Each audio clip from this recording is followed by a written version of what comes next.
escorted by Belarusian soldiers, hundreds of migrants step away from the Polish border. They were then taken by buses to unknown locations. According to officials, most were transferred to this refugee center provided by Minsk, a sign that Belarus's ruler, Alexander Lukashenko, is keen to show his willingness to defuse tensions with the European Union. However, some 2,000 people are staying at the border near the Polish town of Kuznitsa, even after their makeshift camp was closed. The move came a day after fresh skirmishes broke out between the migrants and Polish security forces. The refugees, most fleeing conflict and despair in the Middle East, have not given up hope of reaching Western Europe.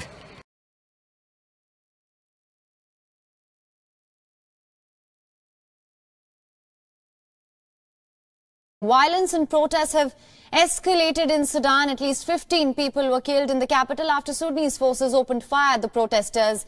This marks the bloodiest day of protests since the military takeover on the 25th of October.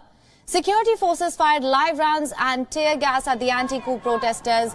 Their latest deaths reportedly take the overall death toll from the unrest to 39. Hundreds more have been wounded. Journalists in the country reported that people took to the streets across the capital of Khartoum, despite telephone lines and internet services being disrupted. This escalation in violence comes as U.S. Secretary of State Antony Blinken is in Africa. The aim is to boost efforts to resolve the deepening conflicts in not only Sudan but also Ethiopia.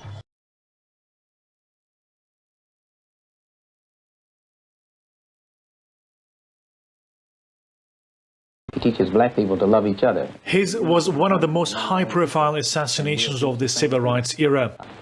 And more than a half-century later, the convictions of the two men found guilty of murdering civil rights leader Malcolm X in 1965 have been overturned. Last year, the Manhattan District Attorney teamed up with the lawyers of Muhammad Aziz and Khalil Islam to conduct an inquiry into the case. And they found that the FBI and New York police withheld evidence that could have changed the outcome of the trial. Aziz and Islam served 20 years in prison, even though a third man confessed to the shooting. The men were released in the 1980s, but Islam died in 2009.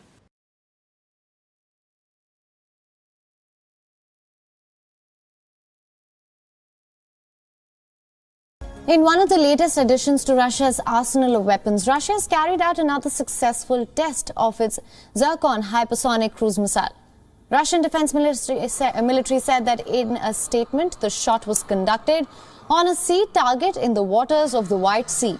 And the Zircon missile test hit a target in Russia's Arctic waters. It added that the missile eliminated its target with a direct hit. The Zircon had already undergone several tests in the recent years. At a time of growing tensions with the West, Moscow hopes the development of weapons will give it an edge in arms race with the United States.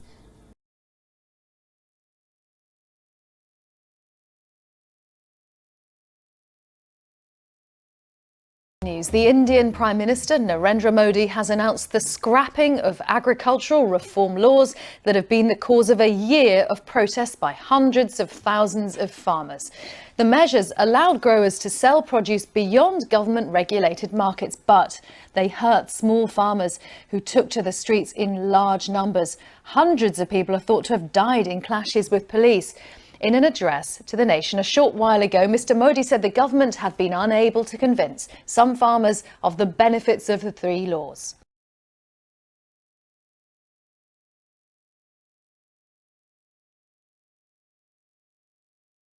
At least 53 people are believed to have been killed in a weekend attack on a gendarmerie post in Burkina Faso, according to an updated government toll released on Wednesday.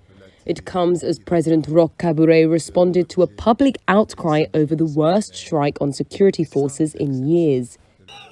The attack near a gold mine in Inyata killed 49 military police officers and 4 civilians, a government spokesperson said, updating a previous estimate of 32 killed.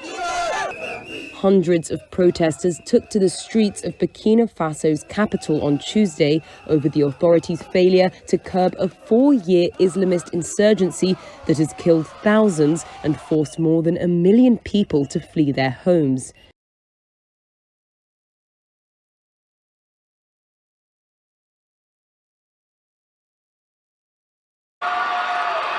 celebrations across Oklahoma erupted as news of the 11th hour clemency spread.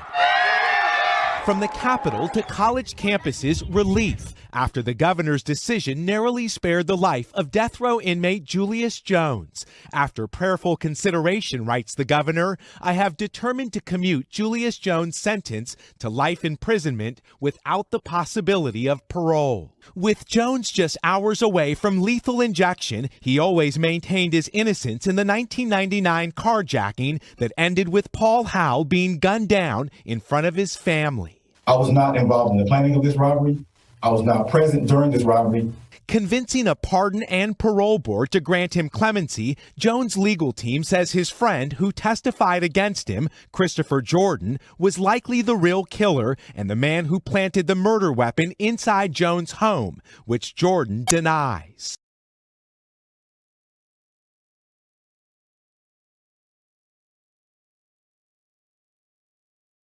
A Sydney man who the AFP allege is the Mr. Big of organised crime has been charged over a huge heroin haul. An operation with Thailand stopped the drugs worth more than $100 million from reaching our shores. Behind a neat row of rose bushes, the alleged self-proclaimed king, cuffed and walked by Australian Federal Police from an Adenza Park home. His name, Evan Ishak. The 38-year-old, considered the AFP's most high-value organised crime target on home soil, arrested and charged, along with a 41-year-old Cambridge Park man over a haul of heroin half a world away. In July, it was detected and unloaded by Thai customs officials in Bangkok. 314 kilograms allegedly stashed in paint drums packed into a cargo container. The allegations, these men were organising its shipment to Queensland, where it could have been sold for around $117 million.